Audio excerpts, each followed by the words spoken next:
All right. Hello, everyone. Welcome to Hockey in the 3-on-3 podcast. I'm Brian. I'm Dane. I'm Zach. And we are very excited to bring you the first episode of this new podcast that we all assembled. We're very excited to get started with all these new episodes. And starting out, we have the 2024 mock draft that we're going to be covering with me, Zach, and Dayton. We're each going to go in order, starting off with Dayton, following me, and then ending with Zach. Each person is going to pick an individual player. Like for starters, Dayton's going to start out with San Jose. I'm going to go with Chicago. Zach's going to go with Anaheim, so on and so forth. We're going to be reviewing every single prospect that is in the lottery selections, going from starting at San Jose, ending with St. Louis.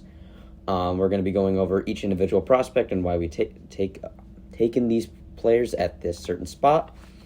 And then after that, we're going to be reporting some Red Wings news that's been popping up as of late and talk a little bit in depth about that and see if any of those rumors become true potentially.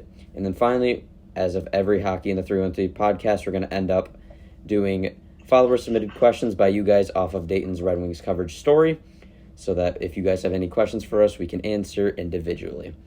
Okay, starting out, we have the mock draft, obviously. Dayton, you're up first. San Jose's on the clock. There should be no question on who they should take here, and if it's anyone but this player, get management out of San Jose immediately. Well, big surprise, Celebrini.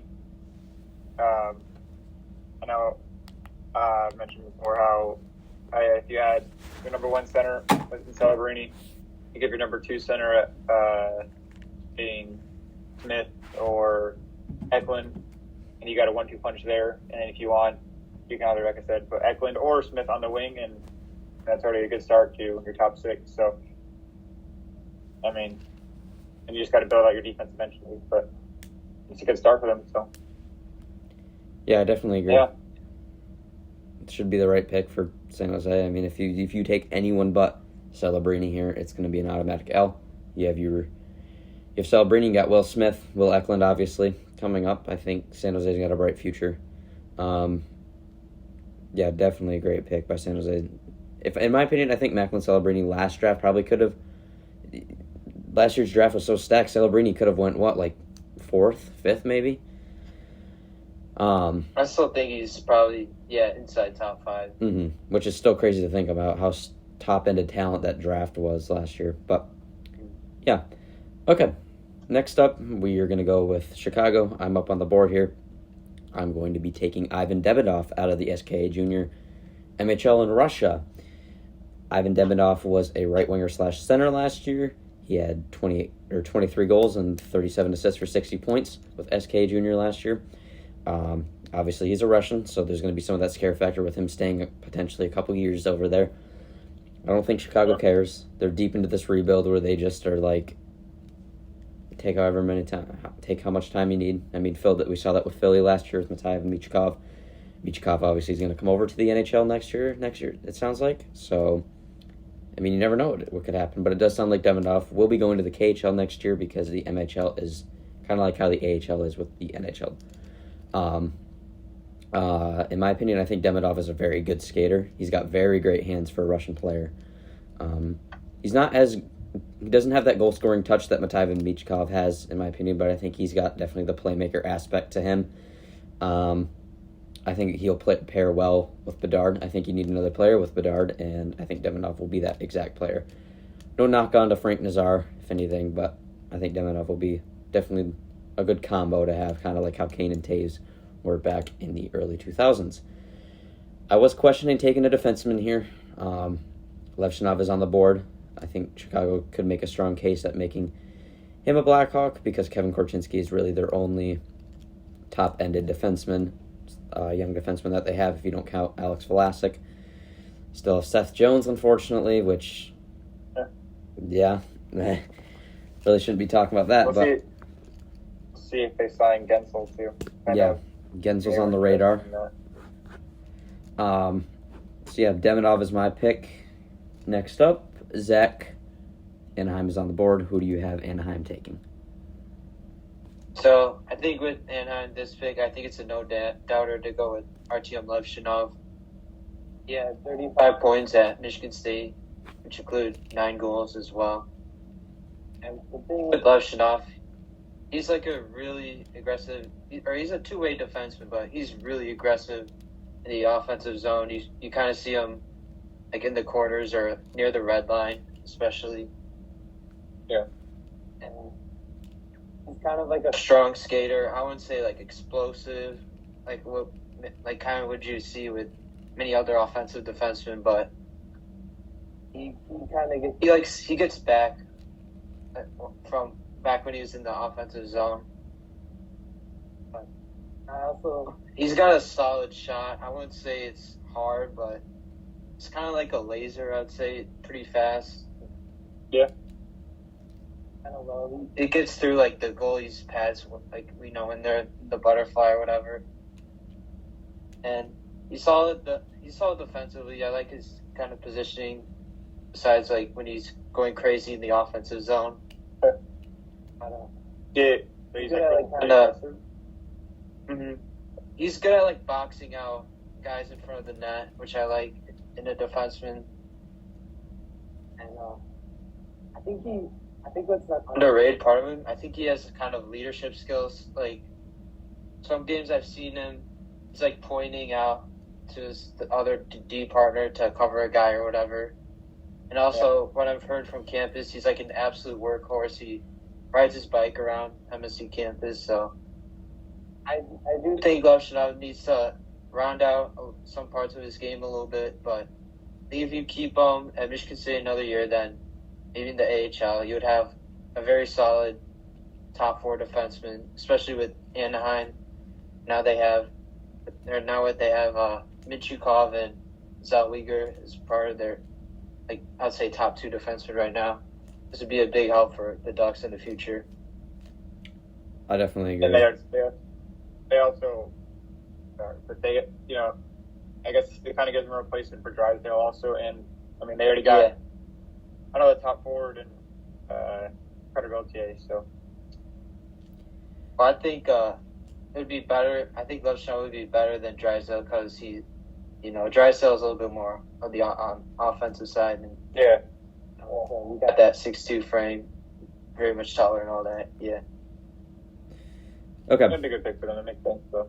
Yeah, I definitely agree. I think Zellweger and Mintikov definitely have top 4 potential for the Ducks. I mean, Zellweger kind of exploded on the scene after his years with Everett, but I think they need that true number 1 defenseman, and that's what Levshunov's going to be. Especially, like you said, going back to MSU, I think is definitely the best option for him, in my opinion.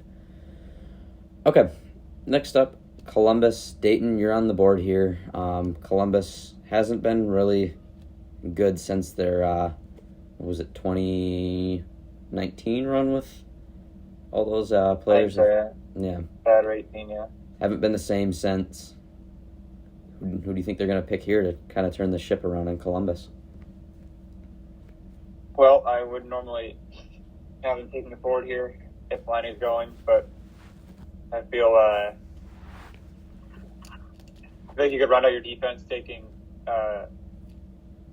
Soliev. I feel like really big D-man, 6'7", pretty hard hitter.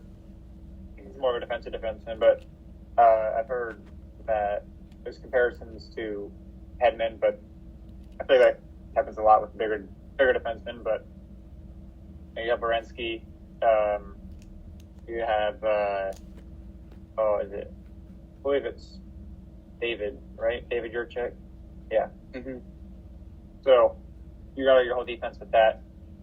And then your forward core isn't too bad. I have to work on that with more like free agency and trades, but you have your pieces to build on your forward, but running out your defense is really important. So I think I'll take Silly if he's available there. Yeah, I definitely agree. I mentioned before, Siliev is one of my favorite defensive prospects in this draft. I mean, obviously you have Levshunov, Sam Dickinson, Zeev Buium, Zane Parik coming up next. Zane Parik is actually surprisingly my second favorite defenseman in this draft. Big thing that I think about with defensemen is I like their defensive game. You look at Ryan Polak, Devon Taves from time to time, even Adam Pelech, Jonas Siegenthaler, all those players kind of flown under the radar as of late. I mean, teams don't really. You look at players and you look at their point percentage and you say, oh yeah, these players are worth a certain kind of money. And if you got a defenseman who's putting up only 15 points and they're making $8 million, is that really worth it? In my opinion, yes, it is. I think you need defensive defensemen on your team. Saleyev is exactly that. Playing for Torpedo, Novogard last year in the KHL. He had 3 goals, 8 assists, and 11 points.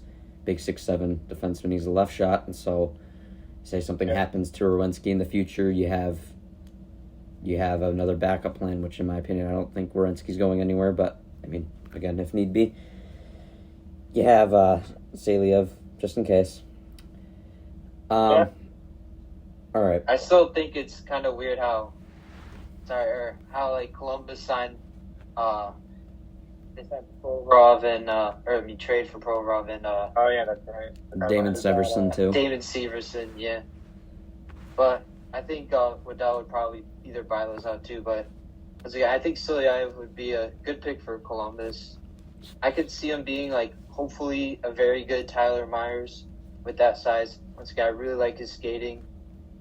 Also interesting is he led his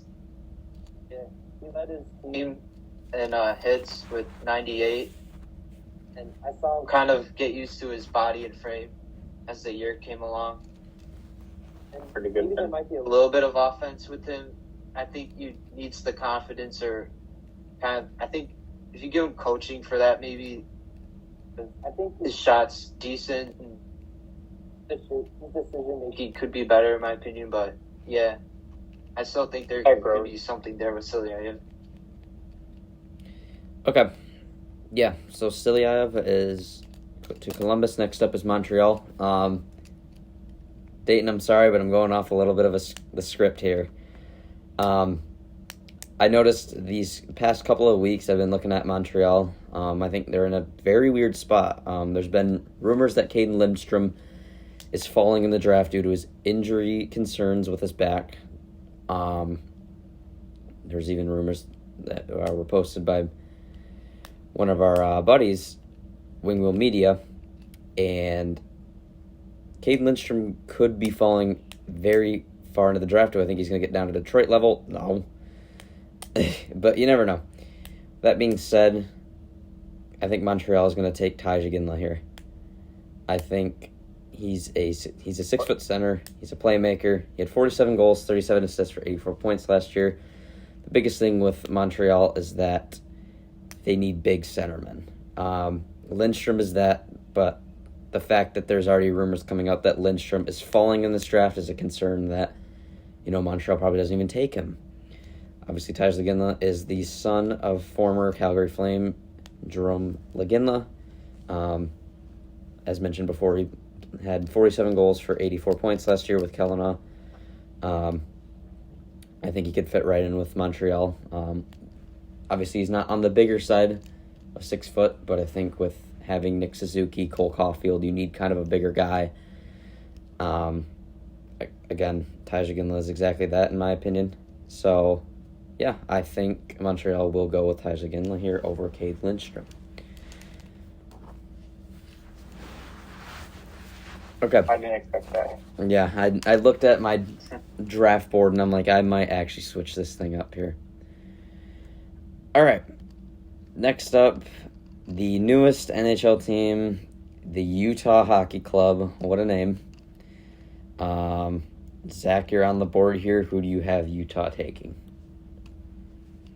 Yeah, I think Utah, they like to draft big players, and I'm still going to go with Sam Dickinson, 6'3", left shot D-man from the London Knights.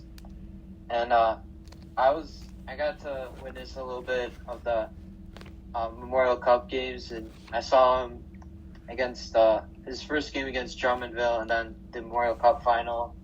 I thought it was pretty solid, He's a little bit too late. I think he's probably going to be more offensive D-man in the NHL. He had 70 points in 68 OHL games.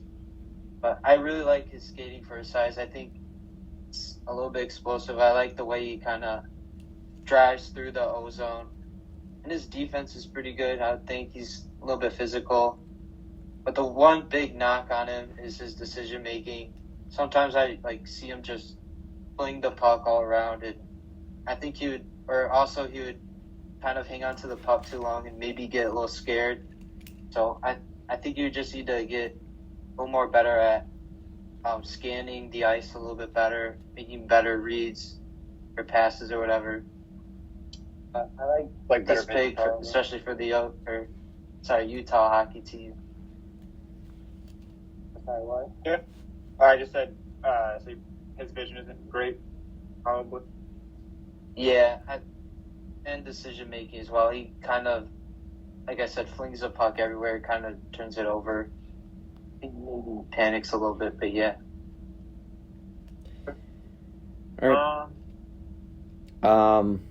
Yeah, Sam Dickinson could probably be a big fit in Arizona. I think you look at their defensive prospects; they don't really have a ton of guys that can be that number one player.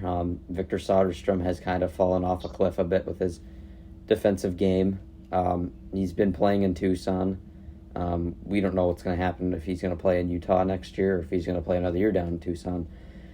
J.J. Moser, he's been kind of the surprise of Arizona fans. He kind of came out of nowhere.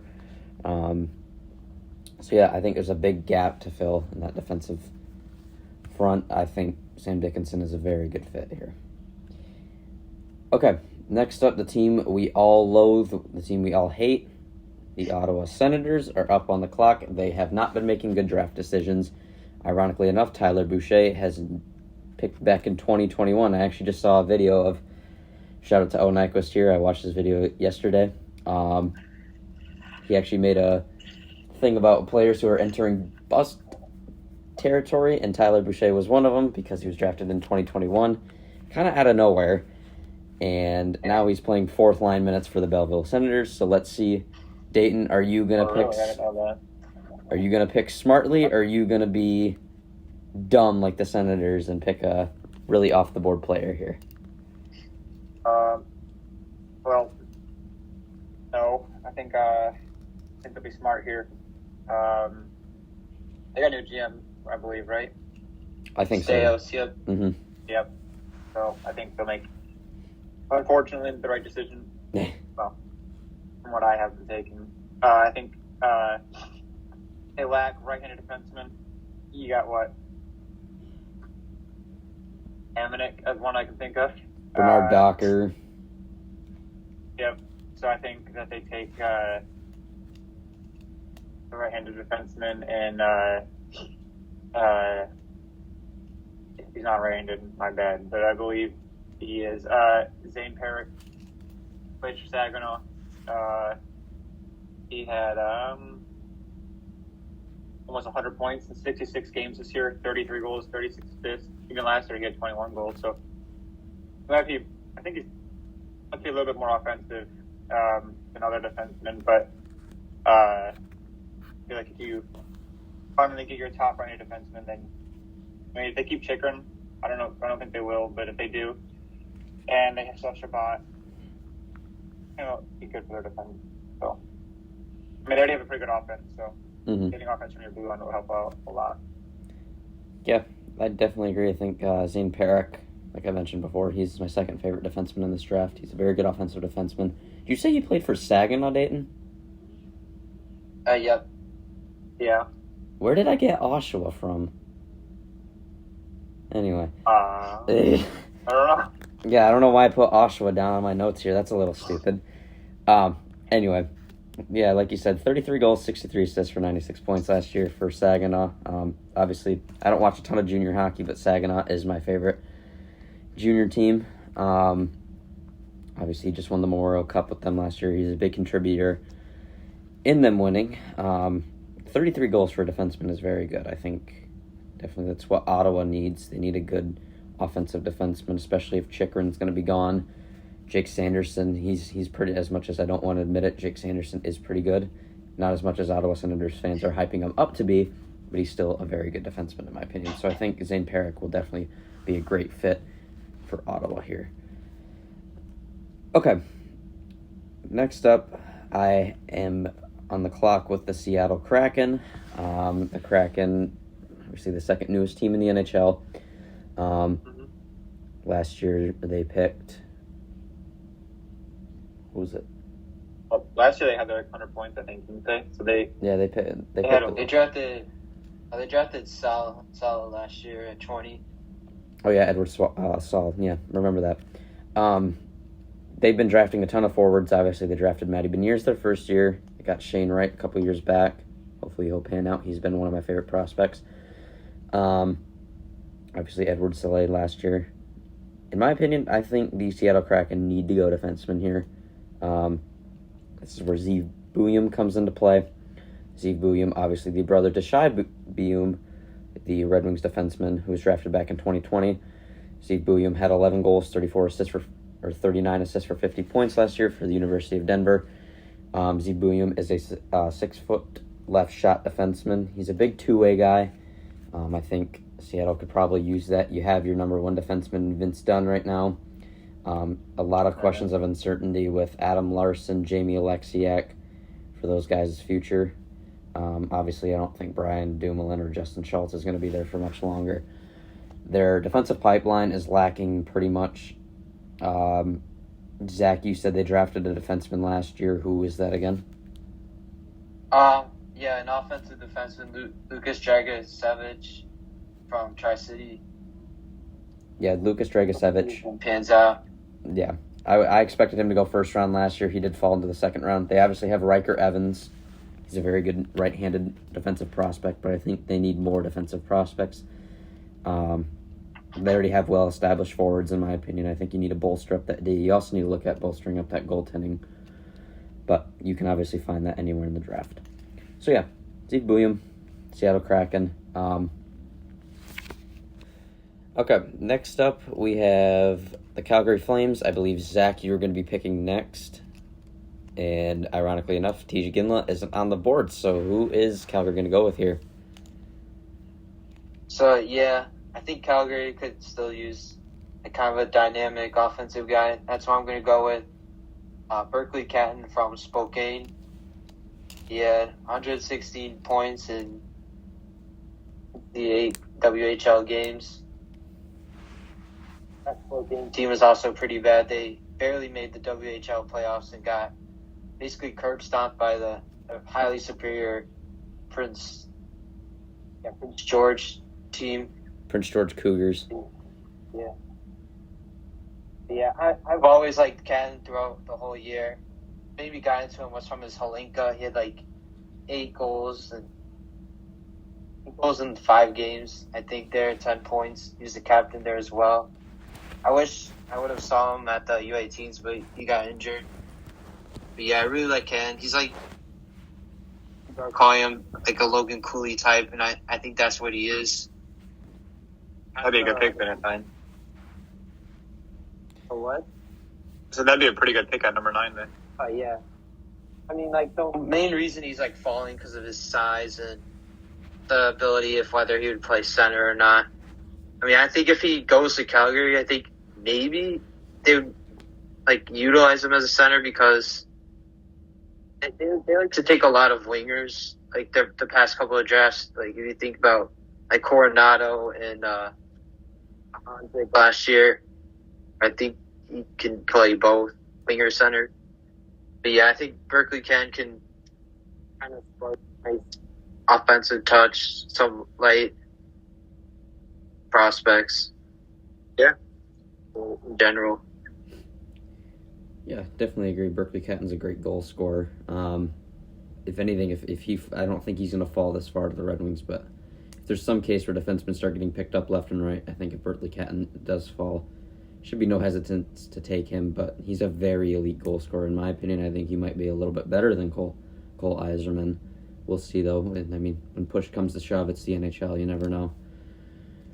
Okay, next up, Dayton, New Jersey Devils. Do you have a specific route they're going to go? Wink, wink. Well, something that we've all, I think, had in mind in the last couple of times we've had to do this.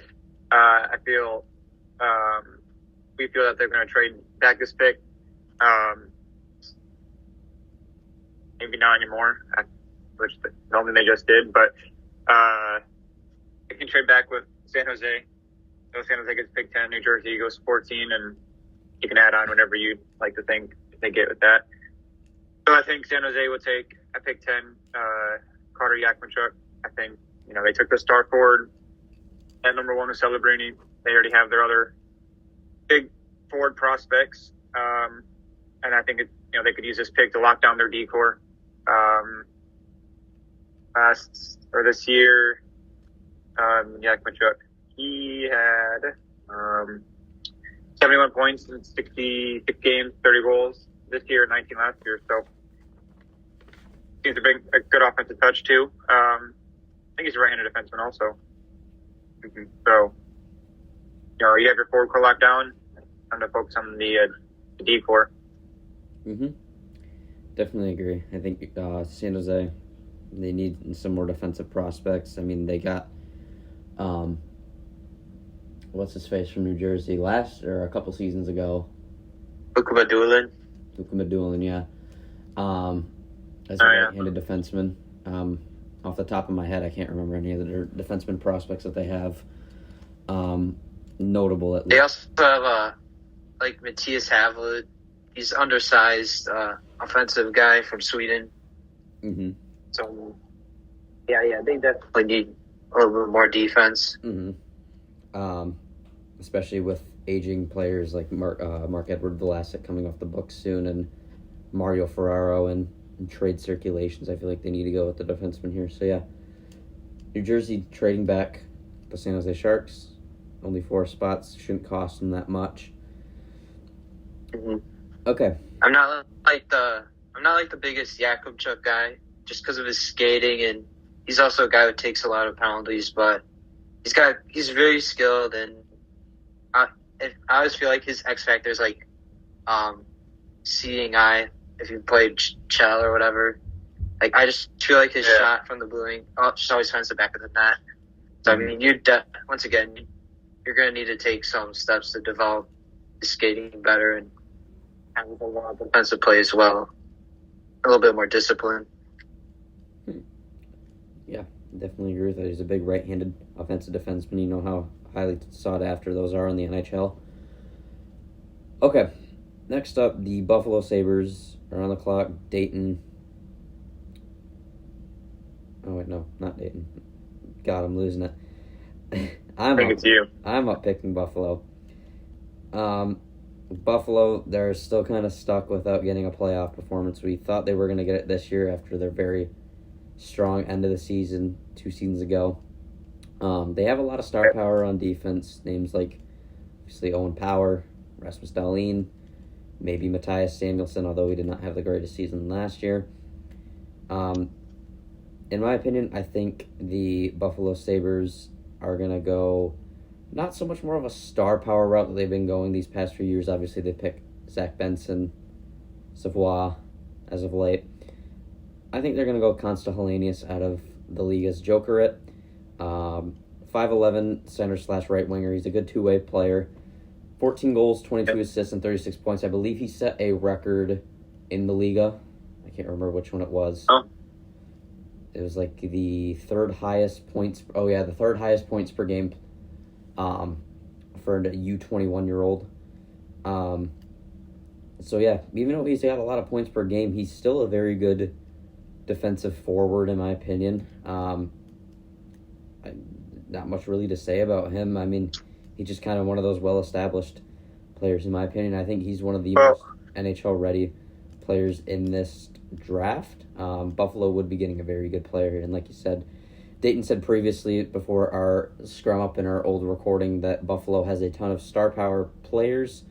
If anything, they need to get more of defensive style players. And I think Constantinius will fit the mold of what Buffalo will be looking for in Constantinius. So at 11, Constantinius. I don't think that changes very much, though. Sorry, but I don't think that changes very much. Like the star power and forward, even if they buy out Skinner.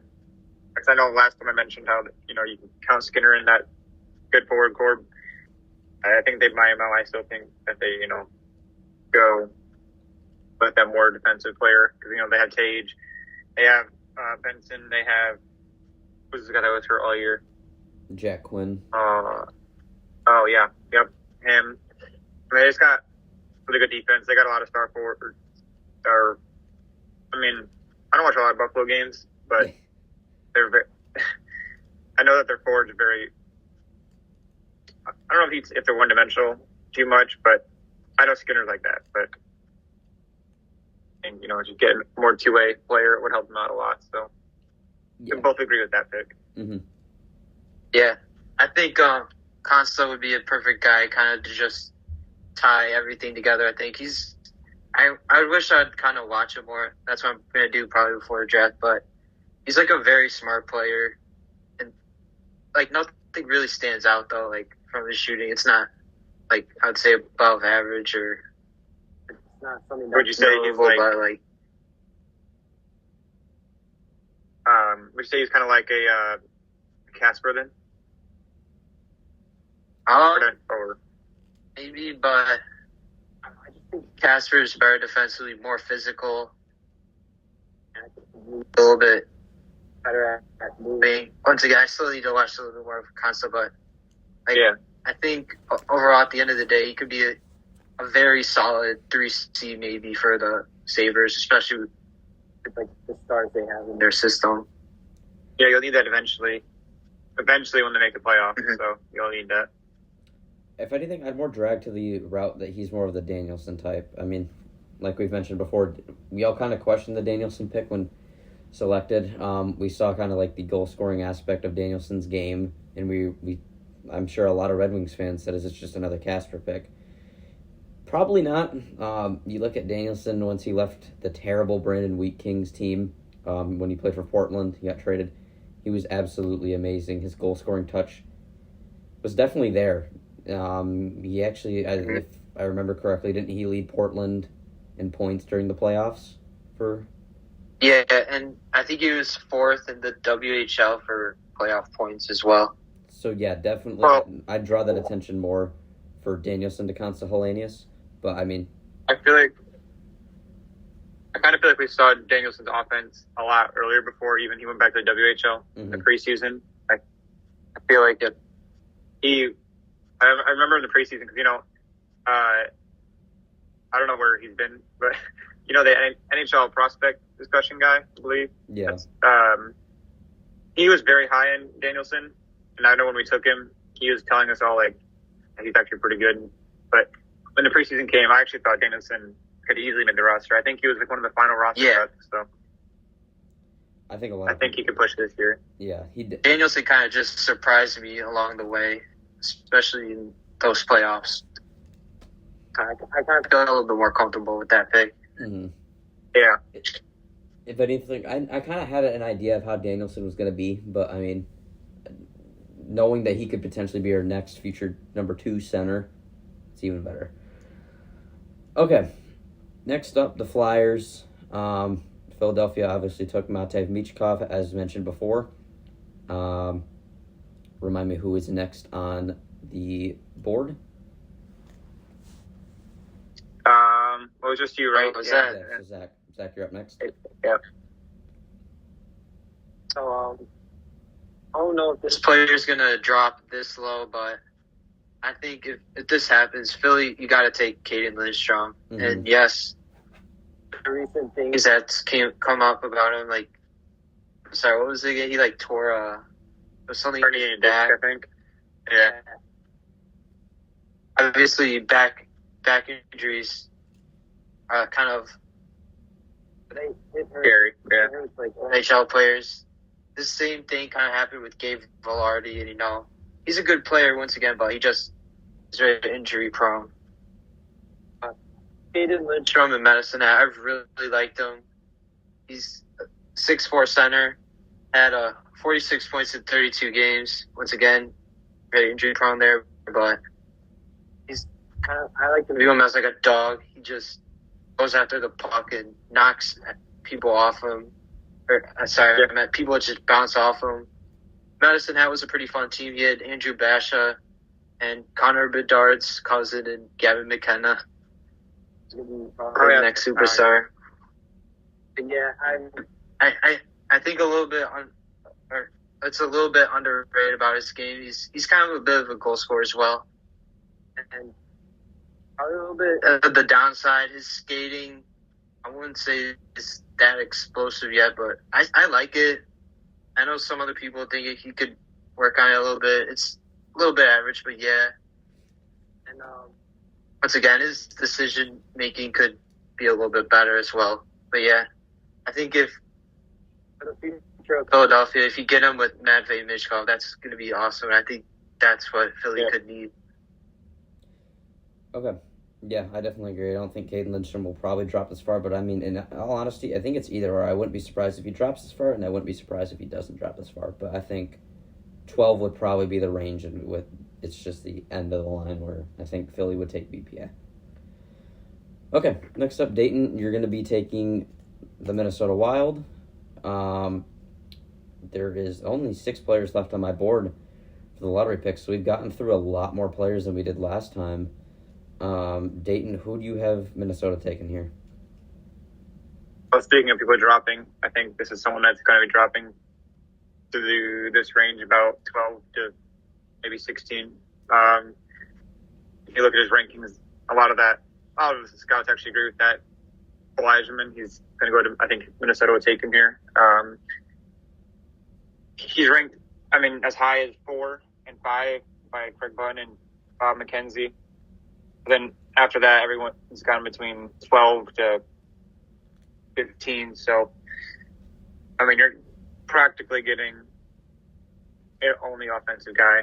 He's not going to bring you much defense at all, but he'll make up for all that once he's in the offensive zone. I guess you could look at Kane on the wings. Probably over Kane's whole career, but we got a good look at Kane. So, if he wasn't in the offensive zone, you notice how bad he was defensively. So it's a bit of a risk. I don't know if teams are going to really like that, but if you get a dynamic goal scorer like that, you can't really pass that up. Mm-hmm. I think this year he had 57 goals, 31 assists for 89 points last year. Yeah, that was in the NTDP. Mm-hmm. And then he also played 24 games in the USHL where he had 25 goals in 24 games. So, and he had 9 goals in the World Juniors. So, clearly he scores a lot of goals. So, that's what you're going to get with him. The goal scoring touches there. The biggest thing with Cole Eiserman is more of his attitude and his work ethic, and I think that's kind of why he's falling in this draft, because teams are kind of scared away from that work ethic, and if he's really going to put in that work in the NHL, Another thing to note is, it could be a possibility he was only doing this to, chase the goal record, which he obviously accomplished. But, I've always seen Eiserman, kind of below the face-off circle. He's always waiting for that one-timer. I kind of got, a little bit of an Ovechkin vibe. I don't think he's going to be like Ovechkin, obviously, but, you kind of know it's coming. Yeah, you can't stop it. So, once again, that shot is, I'd say, the best shot in the draft so far. Yeah. Mm-hmm. And yeah, I also thought, he showed his best effort at the Five Nations tournament. So, for whoever's listening, I highly recommend watching his Five Nations tournament highlights, because that's when I thought he showed off his kind of best dog abilities. He's having a little bit better. He's chasing pucks and a bit better defensively, but yeah. He's going to Boston next year, so. Yeah, both Boston teams are going to be very stacked. Boston University, Boston College, all of those. Okay, next up, I believe I'm going to be picking with the New Jersey Devils. New Jersey, obviously, in our mock draft, trade back with the San Jose Sharks. They have what is Pittsburgh's pick. I have the New Jersey Devils just taking BPA. As mentioned before, I don't think the New Jersey Devils have a necessary need on the team. They're just going to be picking who they need to pick and get assets for later. All right, I have the New Jersey Devils taking Beckett Seneke out of Oshawa. Beckett Seneke had 27 goals and 41 assists last year for Oshawa. He's a very good playmaker, plays on the right side. I feel like New Jersey doesn't have a ton of right wingers. You got Jack Hughes, obviously, but, below that, you don't have a guaranteed guy. You need someone to play with Jesper Bratt in between Nico Hischier. I think Beckett Seneke is that exact guy. You look at Jesper Bratt and Nico Hischier, the way they both play. Nico Hischier is more of a playmaker / two-way forward. Jesper Bratt is also more of a sniper, in my opinion. Beckett Seneke is a playmaker. He can feed the puck. He gets in the open areas whenever he needs to. He's a good communicator on the ice. You know where he's at. I feel like this would be a very good fit for New Jersey, even though it's BPA. I think this would be establishing their top six even more. And just in general, I think this is a very good fit for New Jersey. Do you think Colts is? What do you think is going to happen? Do you think he's going to not turn out really, or what do you think? No, I don't think Holtz turns out. I mean, obviously, we just talked about it earlier. I think they need to. Yeah. Sorry, I think they need to trade him. I don't really like the way how they developed him. Like, only got like 8-10 minutes on ice. Yeah, He was very good in the AHL. I think the potential's there. I mean, like you just said, we've seen it in the AHL. Yeah. I think if he's on a different team, you can definitely see the aspect of game where his goal-scoring ability is there. But as mentioned before, off-stream, the New Jersey Devils actually made a trade with the Calgary Flames, trading for Jacob Markstrom. So I don't know what more trades that they can possibly make. Maybe it's just Holtz for like maybe an established defenseman again. I mean, I'm just spitballing here, but I mean, you got Dougie Hamilton, Simon Nemec, Luke Hughes. After that, you don't really got any other guaranteed players, or they're gonna ruin him even more and keep playing Holtz in the bottom six. You never know. Okay, so this is the portion where all of us are going to be picking our favorite prospects / the Detroit Red Wings pick. We kind of combine these two because we want to know who the Red Wings could pick here and who our favorite prospects are that the Red Wings could take here. Starting off the player, we're going to go with Zach. Zach, who do you have the Red Wings taking and / who is your favorite prospect here that the Red Wings could take? Well, I mean, at 15, there's just like, there's so much, it's so wide open, you know. Personally, for the Red Wings, I think I would like to target kind of a dynamic forward. And sorry, Brian, I didn't mean to spoil your pick, but I think Hage would be a pretty good pick as well. Mm-hmm. But I think, realistically, as of right now, I think they would probably go Brandstad, Newgard, and I know Wings fans are a little bit, like, down about him, but yeah. I mean, I personally really like his finishing ability. I mean, he blew up for more IK in Sweden after the World Juniors, which he represented Norway. Mm-hmm. I think he had like 18 points in 41 games, and most of those points coming from after the World Juniors. So I guess it was kind of a little bit of a boost of confidence. He's a guy where I'd put his shot like top 5 the draft as well.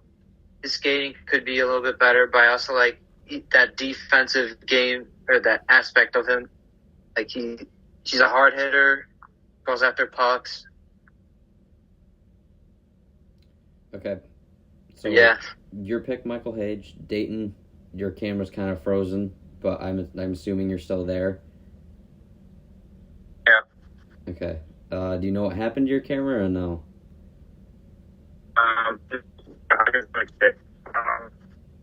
Holy glitch.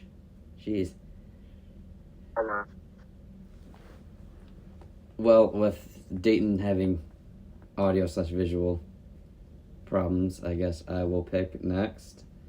I'm going to go with the same player. I mean, Michael Hage, I've been told about. I've watched a couple of his USHL games with Chicago Steel. All around, he's a very great player. Okay, there we go. Dayton's video's back up. Just very glitchy. Yeah, I think Zach definitely took a lot of words out of my mouth. I'm very high on Michael Hage. I mean, he's got that goal-scoring touchability, but he's also represented as a playmaker, which I think the Red Wings very well could use. He is a centerman, which is, we already have a ton of those, but I feel like it's not that hard to move a centerman over to wing. In my opinion, I think you could easily move him over to the left-handed side. Obviously, with the uncertainty of Perron coming back, and just the regards to his future. Robbie Fabry, same situation. I don't think he's going to be back. when Michael Hage is ready. So I think Michael Hage will be the pick by the Red Wings. Well, maybe not will be. I want them to pick this player. As mentioned before, he's a very good goal scorer. He's very smart. He's got a high hockey IQ. He's committed to the University of Michigan. Go Blue. So I'm going to be seeing a lot more of him. Even if he's not a Red Wings prospect, I will be keeping tabs on him to see how he plays. But yeah, in my opinion, I think Michael Hage should be the pick that the Red Wings should go in the route. Okay, Dayton, who do you have the Red Wings picking, or who is your favorite player that they should take here?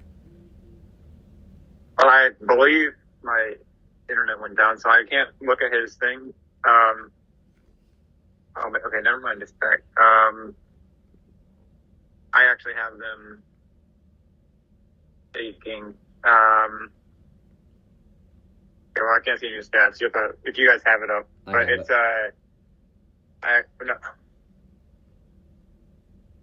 I actually have them taking Liam Greentree. Mm-hmm. I think he's a winger. 6'2", 210, so he's a bigger winger. That's all I can see of him. But do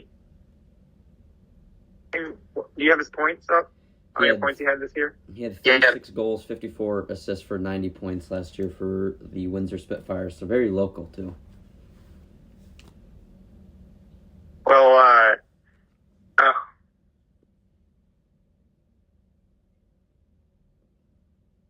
he's more of a 2A, I think, right? He's a playmaker.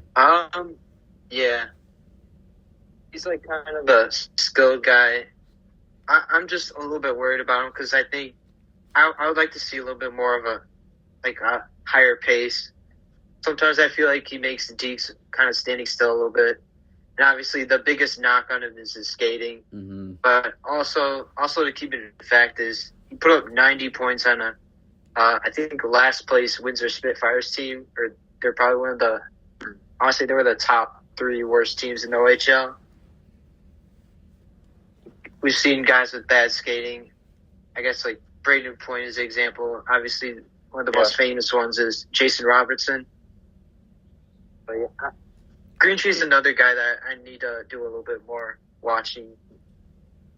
I also really think because the Wings actually haven't taken a winger since they took Raymond in the first round, so I feel like, you could take a center.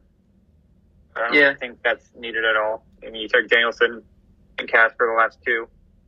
So, I think getting a decently skilled winger, maybe a little bit off the board, maybe around the right area, but it's actually a name that I've started to want to pay more attention to recently. So, I also wouldn't be mad with Nygaard, but no, stop.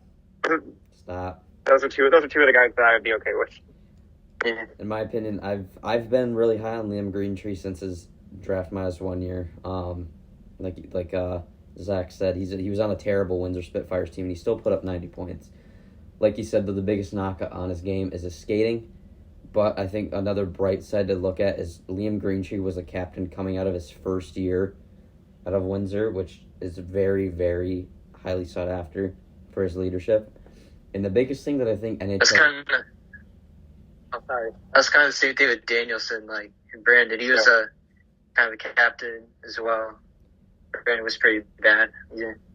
Liam Greentree, I would personally... He is definitely my number 2 candidate that I think the Wings should take. Because you can teach skating in the NHL, in my opinion. I think that's not a hard attribute to... If anything, that's the easiest thing you can teach a player. We definitely need to keep tabs on him a little more, but if he goes to the Red Wings, I will not be mad by that pick at all. I think that is a very good pick.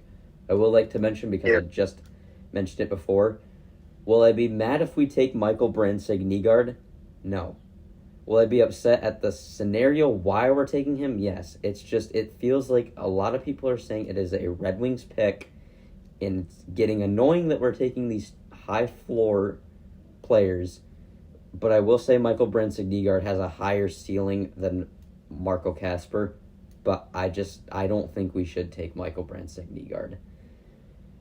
Okay, so collectively we should vote who should the Red Wings take here. Should it be Michael Hage, Michael Brantzig, Nygaard, or Liam Greentree. Mm-hmm. I personally think we should go with I really want I want a dynamic kind of guy, just high offense, because I feel like a guy like Danielson or Casper could pick up the slack if they make defensive mishaps or whatever. So, I mean, I'm leaning a little bit towards Hayes because I really like his skill and his skating. Just that he doesn't really necessarily engages in defensive play as maybe one could probably think a center would, but. Okay, well, I guess it's down to me because I know what Dayton's pick is. In all honesty, with all the things that Dayton said about us taking another centerman, I'm going to have to go with Liam Greentree, too. I mean, I love Michael Hayes, but I'm thinking realistically here. I think Liam Greentree will be the pick for the Red Wings. Okay, I just think they need a winger, so. Yeah, exactly. Last pick, I mean, it's St. Louis, Dayton. You just want to say who you're going to pick because I feel like we know. We already went over the 3 prospects we're going to take. There is one more prospect that I think you might take. I don't know, though. Well, I think you're going to take a defenseman. Okay. I think I mentioned how I don't know if they're going to get rid of Krug or not. But their defense has been a bit not great since they lost Petrangelo, and I think if they get Adam Jurczyk, I think if I remember correctly, I think Zach said last time he's got some stuff to work on. But I feel like he could be a decent top 4 defenseman eventually for them. The thing is with Jurczyk, he got injured at the World Juniors, and before that, he was kind of struggling a little bit at I forgot what Czech league it's called, like the Czech men's league for HC Polsen. Right. It's going to be very interesting what he's going to do is D+1, and if he can have a little bit more offensive abilities. Overall, I view Jurczyk as kind of like a bulldog. He's a heavy hitter, hard shooter, kind of solid skater. Like the one time I've really watched him, once again, at the Holinka, and I think that's what the Blues could need, like that kind of a little bit defenseman. And they're another team that barely drafts defenseman in the first round, so yeah, be a perfect fit. Okay. Well, I don't know if you're able to this part out, but can you give me a second? I got to let him outside. Yeah. Okay, hold on. All right. Well, Dayton lets his dog out. I'd like to quickly mention the NHL draft is in a couple days.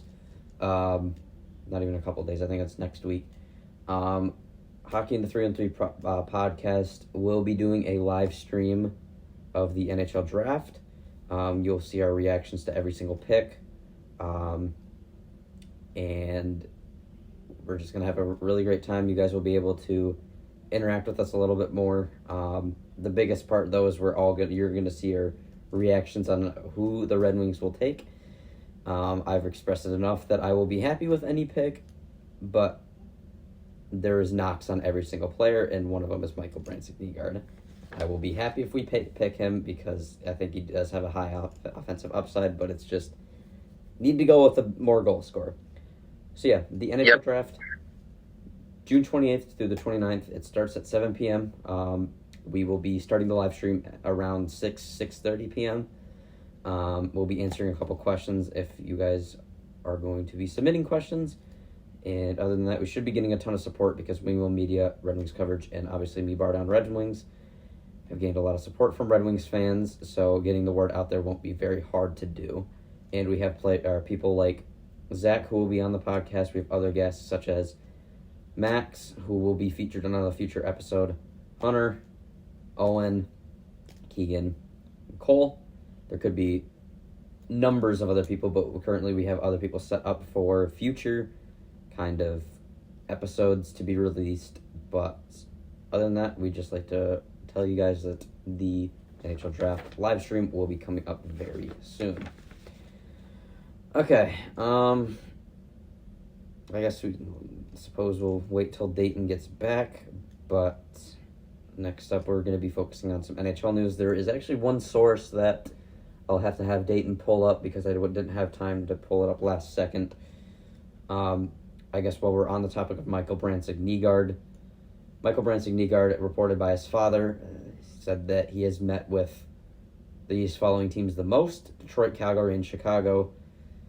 It's kind of lowering my doubts that the Red Wings could potentially take him, because Calgary and Chicago are a little high up. Chicago does have the Islanders pick back at 21, I believe, somewhere around there. 20, yep. Yeah. So, I mean, maybe Michael Brantzig-Nygaard falls that far, but the fact of the matter that Calgary is meeting with him the most, too, at pick 9 is a little concerning as well. I don't think they're going to take Michael Brantzig-Nygaard there, but you never know. Mm-hmm. Okay. I suppose we'll just wait until Dayton gets back. We still should have... Okay. We are back. Dayton just had to go let out his dog, and we just kind of took a bit of a break. So, feeding into Red Wings news now. Subject that probably a lot of people have been waiting for. So, for starters, the questionable source, we won't touch up on it too much because it's in all likelihood it's probably not going to happen. Lucas Nola reported Chicago, the New York Islanders, New York Rangers, the Detroit Red Wings, the Nashville Predators are all in on Jake Gensel. Jake Gensel was reported that by Frank Saravalli that the Hurricanes would be trading his rights, or his rights were becoming available. He had 22 goals, 30 assists with Pittsburgh, and then he was traded at the deadline, or he had 8 goals and 17 assists. Again, we won't touch up more on that because it's a questionable source, and it's just the likelihood of Gensel being a Red Wing is probably pretty low. He hasn't really been connected with us too much. So reporting on the first sort of news by Detroit Red Wings prospect Sahai from Canuck Central, sorry if I butchered that, says he heard a rumor that the Detroit Red Wings could be in on Dakota Josh for $4 million. Dakota Joshua had 18 goals and 14 assists with Vancouver last year. He's a pretty good bottom 6 contributor that can put the puck in the net, but can also be a very good playmaker. But the problem is that the Red Wings would want to be paying him $4 million. Dayton, I know where you stand with that. Do not like the price at all. If it was at $3 million, could consider that. What's your guys' thoughts on Dakota Joshua? I mean, personally, I was a huge fan of him in the playoffs. Like, he brought kind of the electricity, it seemed, in the locker room, and everyone was like, he's like a dog too. Like, he's very physical on the ice. But I mean, I think $4 million is a little bit too much, just because we've already paid a couple of guys kind of that much. Like, I hate to bring it up, but Justin Hall, was it like a 3x3, something like that? And yeah. He also signed Sherratt that much. I mean, also another reason I think we do need to bring in some room for rookies.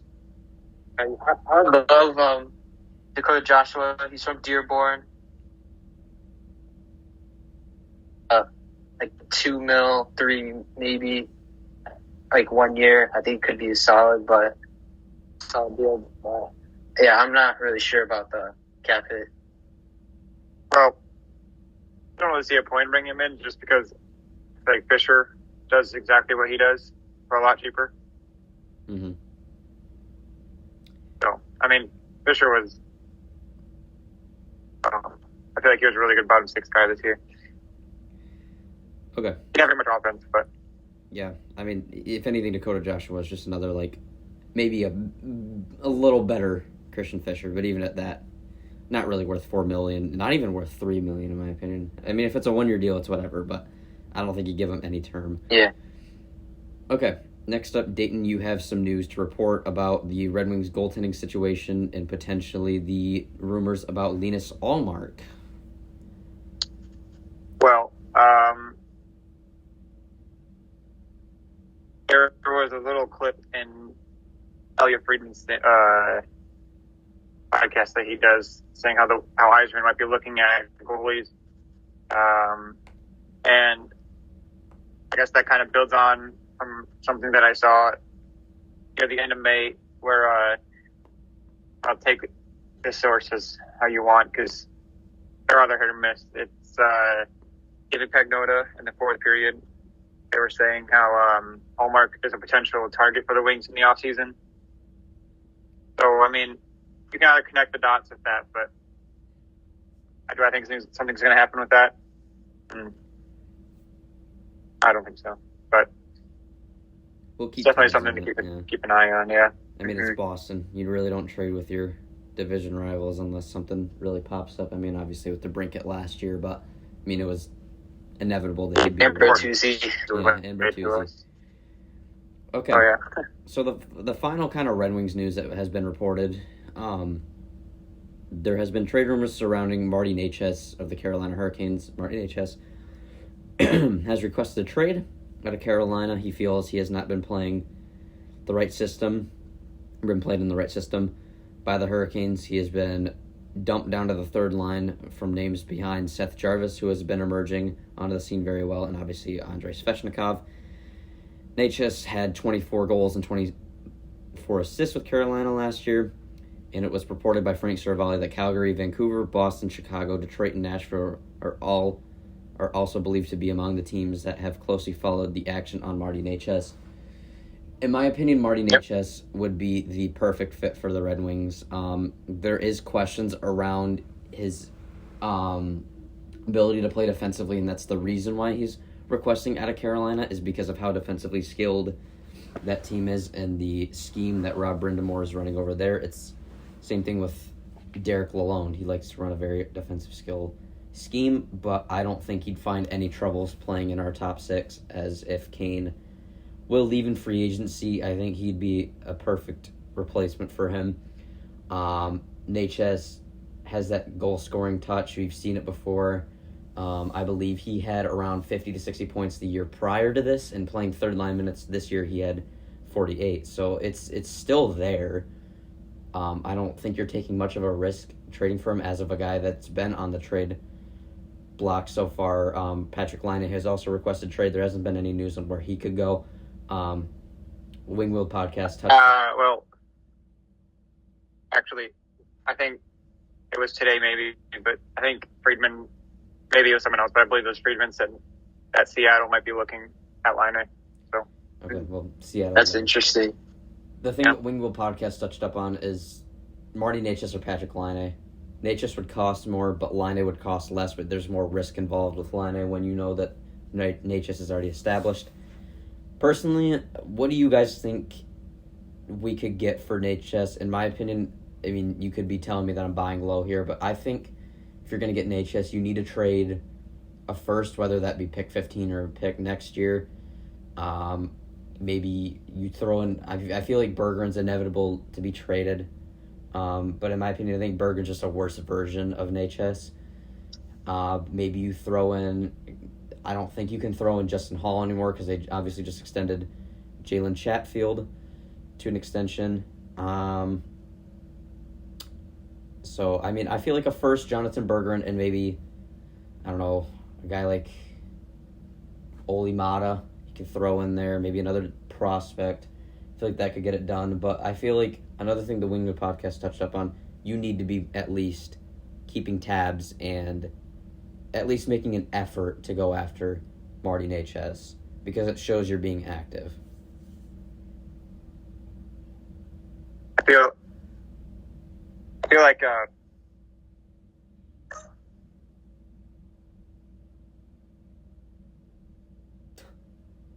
anyway. I feel like they well, you said what it would cost to get him. I wouldn't want to give up a first this year, but they give up next year's, and it's like top 10 protected, like every pick is now. As I throw in Bergeron, of course. And then maybe they don't really want prospects, so I'd say, I don't know, it'd be someone on the roster, but I'm not really sure. Maybe Fabry retains some of his salary. So like a first, Bergeron, Fabry, and maybe like another mid-ish prospect. Yeah, throwing a guy I don't like think Emil I don't think Viro he or could be whatever. very big cheap. Oh yeah, you could throw him in there too. Yeah. Or like maybe an Amadeus Lombardi type guy. Mm-hmm. Zach, what are your thoughts? But yeah, kind of like Dayton said, I'd prefer to trade our next year's pick because hopefully we're going to be in a playoff spot. And Bergeron as well. I have no idea what's going to happen with Bergeron. Seems like we're signing him, and then not. I'm still not sure.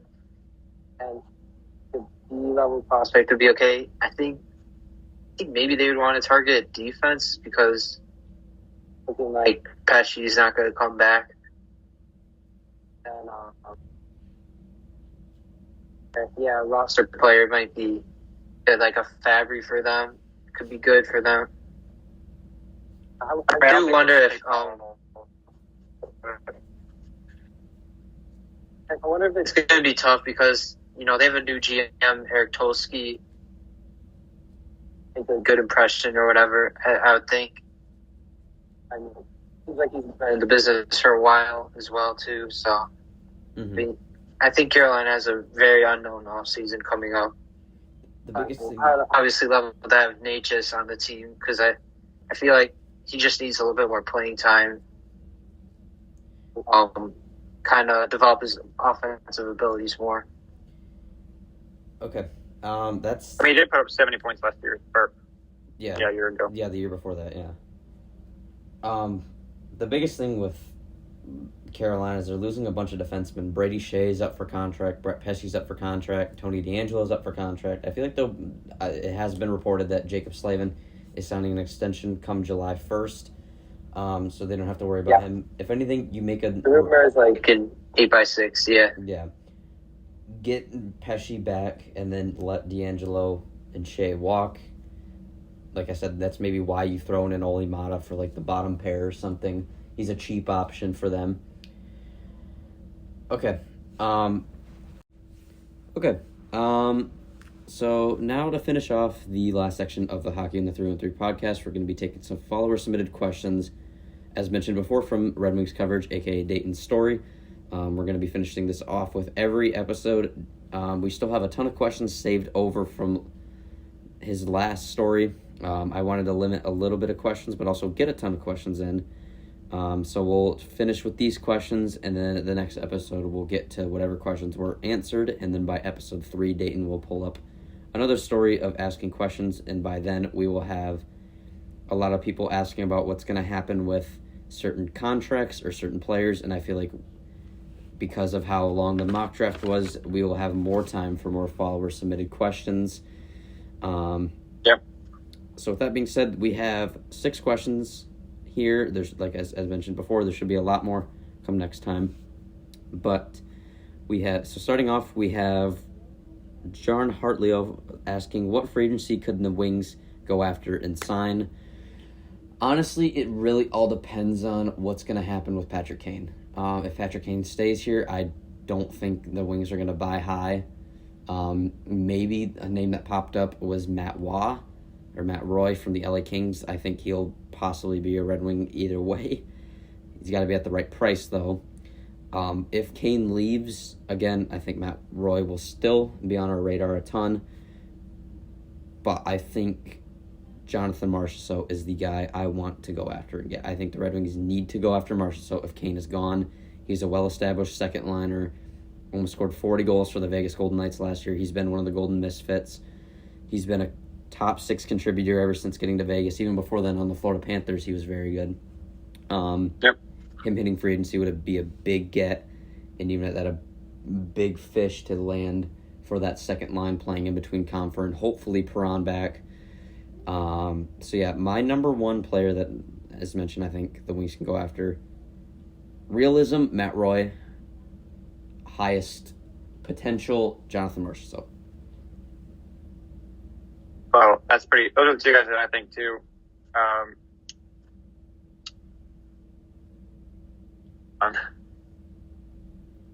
Honestly, because this NHL just retweeted the Stars that I don't know if it's anything or not. Oh yeah, Ty. The Sharks got Ty Dellandrea for a fourth. That's random. Yeah. Interesting. Anyway, I think Roy and March so, but I also think I haven't heard anything about on Stamkos, so I don't know if he makes it to the market, but feel like I don't know. There's the Eisman connection there, and then there was someone else I was thinking of that he has a connection with on a team, I believe. Oh yeah, Lalonde. There's also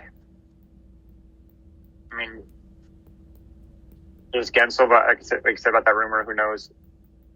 If he really, there was also that guy when Kane signed that I don't know where it said that he heard that Kane might go to the Wings, and it ended up being true. Mm-hmm. So maybe this one will be like that, but I don't know.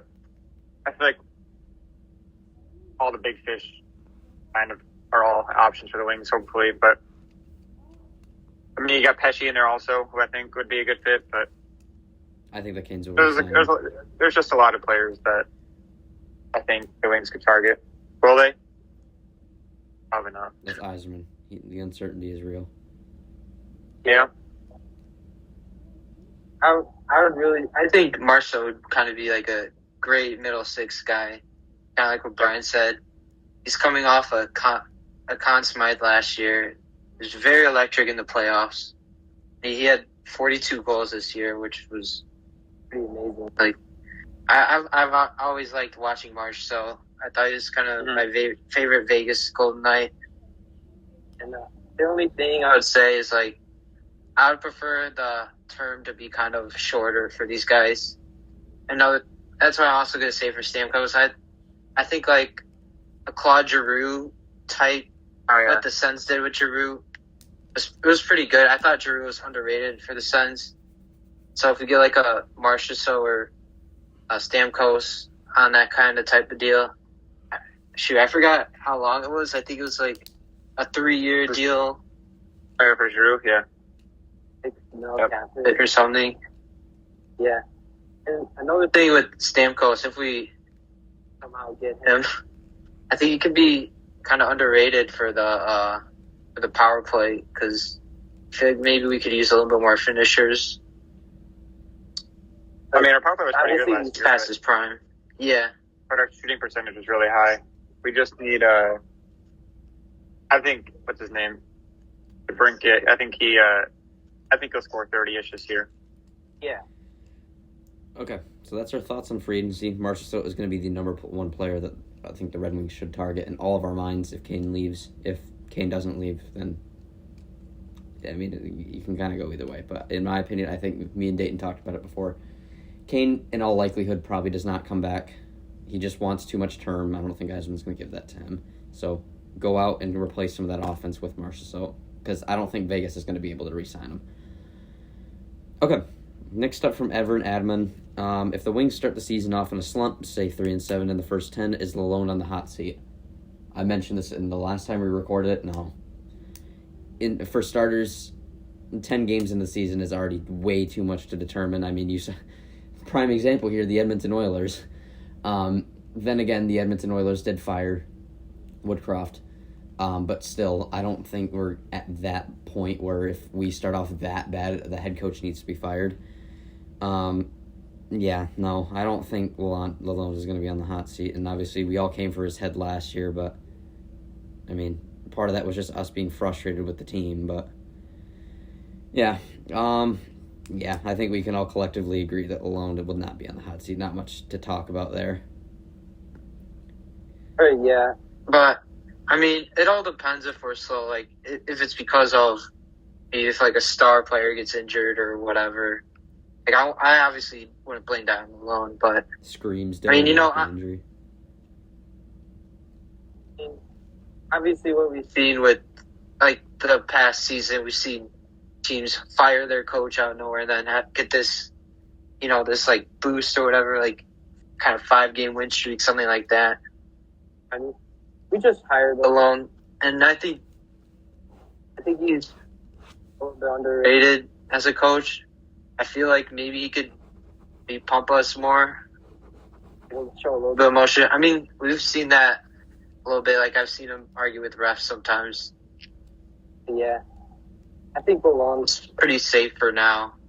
And, I wouldn't, kind of shake things up yet. We'll see how it goes in the season. Mm-hmm. Okay. Next up from Braden Weeks, if you were in control of GM of the Detroit Red Wings, what big changes to the team would you make? Honestly, I don't really know. I mean, we don't need to make any big changes right now. We need to let the roster mold together before we start making any big changes. The big change I think I'd make, though, if you want to count it as that, get your goal scorer if Kane is gone, or get your right winger. That's the big change that I'd get. Or sorry, not right winger, right-handed defenseman. I don't remember what I mentioned last time, but what did I don't know. I don't think there's much. I mean, people will say goalie, but I think I said you have Augustine and Costa coming soon, and I think this year you could just ride it out with Husso and Lyons since they're both on expiring deals. Defense, you have Edmondson and ASP coming up eventually. Forward, maybe you could get another forward, but I mean, every team always needs more forwards. So I wouldn't say there's a big change that needs to be made. I feel like we're kind of at the point where we should be a playoff team, and now you really just got to really buy big on players. So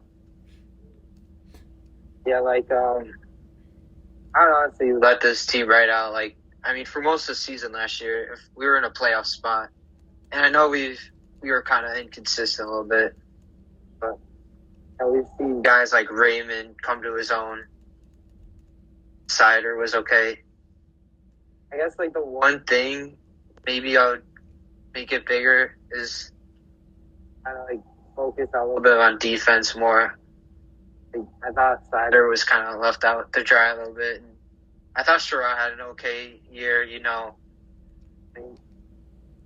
overtime. What do we call him? The overtime assassin. Mm-hmm. Those memes are very good. Yeah. I mean, maybe a little bit more depth on the defense could help us a lot, and especially in the playoffs. You need defense the most. Yeah, I would probably let it ride for a roster. And need a little bit more depth. I would say just focus on the trade deadline. Mm-hmm.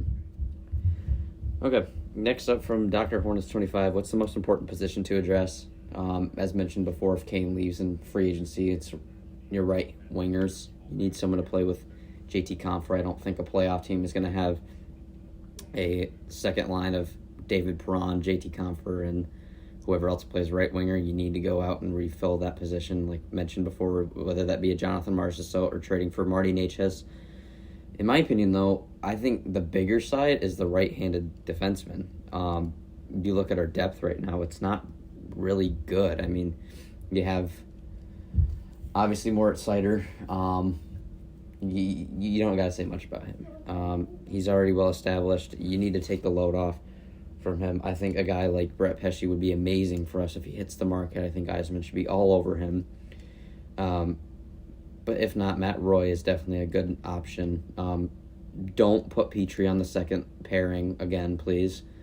I'm fine with Petrie. I've been fine with Petrie, but he needs to not play so much of a big role. He needs to not be on the penalty kill one. In my opinion, I think the defense should go as follows. I think it should be Wallman and Sider top pair, Edvinsson, potentially Matt Roy, or Brett Pesce, and then Albert Johansson, Jeff Petrie, and then having Sherratt as a scratch. I don't think Justin Hull or Oli Mata will be back. We'll get into that later. But yeah. Okay. Next up from Lou Persani, getting rid of Hull and Mata for Simon and Albert Johansson. Ironically enough, before we started recording this, Albert Johansson signs a 1-year, 2-way contract with the Red Wings. The AAV has not been released yet. We think it's probably around league min to 9.7. But if it's a 2-way, yeah, it's under 9 or it's 900K. It's 9.75, I think, because the cap went up. Getting rid of Hull and Mata for Simon and Albert seems like the logical thing to do. As mentioned before, I think it's very simple. Hull is gone. It's addressed multiple I don't think Mata's gone, but I don't think you're going to roll with 3 left-handed defensemen that are scratched. I think Mata will probably be gone. I mean, I could be wrong. Maybe you cycle Johansson out and Sherratt. I just don't see it. Or I guess that could be a possibility. You could cycle Petrie out too. Didn't they have like 4 or 5 left-handed defensemen last year playing? Ghost, Wallman, Edmondson, Sherratt. Well, to be fair, most of them are injured. Yeah.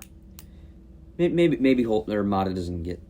Maybe Mata doesn't get traded, but Holt 100% will get traded for Simon and Albert. Albert, like you said, has to make the NHL. He probably will be in the NHL next year. Justin Hull will be gone. I don't think he's going to get traded. I think you're going to buy out Justin Hull because then you have to attach a high-end pick for Justin Hull. I think a buyout is going to come after the Stanley Cup final because that's when the buyout window opens. So we could see Justin Hall being on the buyout candidate as Jeff Skinner currently, potentially Barclay Goodrow. Oh, yeah. So, yeah, Hull and Mata. Mata's kind of up in the air. Hull for sure. But, yeah. Okay, for the final question of the day, Keel and Nick, how many rookies cracked the opening night roster? I'll let Dayton and Zach go first, and what you guys think. Well, at first I didn't think Johansson was going to make it. I still don't think he's guaranteed a spot, but the contract kind of almost guaranteed. I guess helps his odds a little bit. But Rajman isn't the kind of guy to guarantee spots. So, last time I said probably only one. Well, Edmondson would technically count as one. But I think Edmondson count as one, and then Johansson, so maybe 2 at the minimum. I don't think Bergman makes it. I think he gets traded, so. Yeah. I mean, I still think it's pretty up in the air. From the couple of games I watched in the Grand Rapids playoffs, I was really impressed by Major and Casper. I would love to see those guys be kind of full-time NHLers this season. Obviously it would be kind of a limited role, like to be in the bottom 6, but it would be great to see them kind of get their feet wet, get them used to pro play and all that. And I could also see at some point maybe Danielson, maybe if he has another stellar preseason, he just plays 9 games and goes back to GR. Or if he goes off in those 9 games, he could stay up or something. And then also he's like sorry, but I think Danielson's kind of a dark horse too. So yeah, I once again I was really impressed by his preseason the past year. Yep. Yeah, my main eyes are going to be on Major and Casper if they make the lineup, because I'm really excited to see what they could do for this team. And they both had really good playoffs with Grand Rapids. Yeah. Okay. In my opinion, Berggren doesn't make it. Edmondson really doesn't count as one anymore. Like mentioned before, I think Berggren's going to be gone, whether that be in a trade or something else. So I think Albert Johansson makes it. Maybe not full-time, but I think he does make it. It really depends on how we want to shape our roster for next year, because you got guys like Andrew Kopp, Michael Rasmussen, Robbie Fabry, Joe Veleno, Christian Fisher, all those guys. I don't know. I mean, I think for sure Carter Mazur will probably make it. Eiserman and Lalone have talked about his game before. I think he's very well rounded. He's going to be a very good bottom 6 goal scorer for us, in my opinion. Danielson, I don't know what we're going to do about Casper and Danielson, because it really all just kind of depends on what kind of happens with as regards to Veleno, I mean, do you move Veleno over to wing? That's another thing that I think, as much as we love Christian Fisher, what's going to happen with him? Because if you want rookies coming up, you're going to have to get those guys out. So, in my opinion, I say the minimum rookies make it 1, and that'd be Johansson. The highest that they could make it would probably be 4. I'm going to land in between 2 because I think Johansson's going to make it. Man, maybe even 3. I might roll a 3 because I think Mazur has a good chance to make it, and I think one of Danielson or Casper will be in the NHL next year. I hope Danielson, but we never know. I think we'll just see kind of the rookies throughout the year because I know we've seen Rasmussen go down and I guess JT Conn for a little bit. I think this would be the year where we just finally replace those guys if they get hurt with like a Mazur or Casper. Instead of a Zarnik or like a Matt Luff kind of guy. Yeah, I think so, or hope, Zarnik, I think, will be back, but I think he'll just be in the AHL. Yeah. I feel like he'd be someone that we would have signed by now if he would be back. That is true, yeah. Well, no, because there hasn't been a lot of like re-signings for UFAs yet. Okay. I mean, I don't know, but yeah, we'll see. Re-signing phase doesn't come until after the draft. very soon. Which, by the way, that will be our next episode. After the draft, we are going to be looking at the re-signings and who is up for contract. We're going to be going over what the term/AAV is going to be. We will likely have a good idea of who's going to be hitting the open market after free agency, so we'll talk about some of the free agents that are likely to be upcoming and do they fit with the Red Wings. So the whole kind of idea of next episode is going to be re-signing / opening into free agency in kind of the first round pick / any other prospects we want to look at after the draft. But yeah, that'll do it for Hockey in the 3-1-3 podcast. We appreciate you guys listening. This will be out probably very soon. I'm going to be spending a lot of time editing this. For now, I probably am going to have it out by the end of the day today.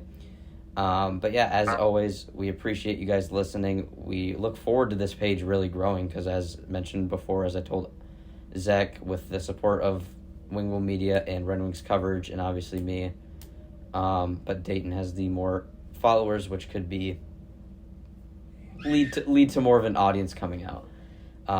We are very excited for this page to grow, and we love talking Red Wings hockey, and this was a very good idea for us to kind of express those interests. We will have more guests on the podcast coming soon. Zach will be... Got a whole list of them. Mm-hmm. Zach will be more of the staple guy on our podcast, as Rayan will, a.k.a. Wingwell Media, probably will not make it on a ton of them, so Zach will kind of fill in his role a lot more as kind of the more main person that's going to be on there along with me and Dayton. But as always, appreciate you guys listening. I'm Brian. Dayton, and then clearly my dog didn't make it too easy a lot of the time, but... All right, well, then again, we appreciate you guys listening, and we hope to be back next week. I aim to... I say we probably should focus on after the draft, so like maybe June 30th to June 31st. It's going to be our next episode, somewhere around there. If not, we'll figure it out, but we want to get it done before free agency officially starts. All right. Thank you guys again for listening, and have a great rest of your day.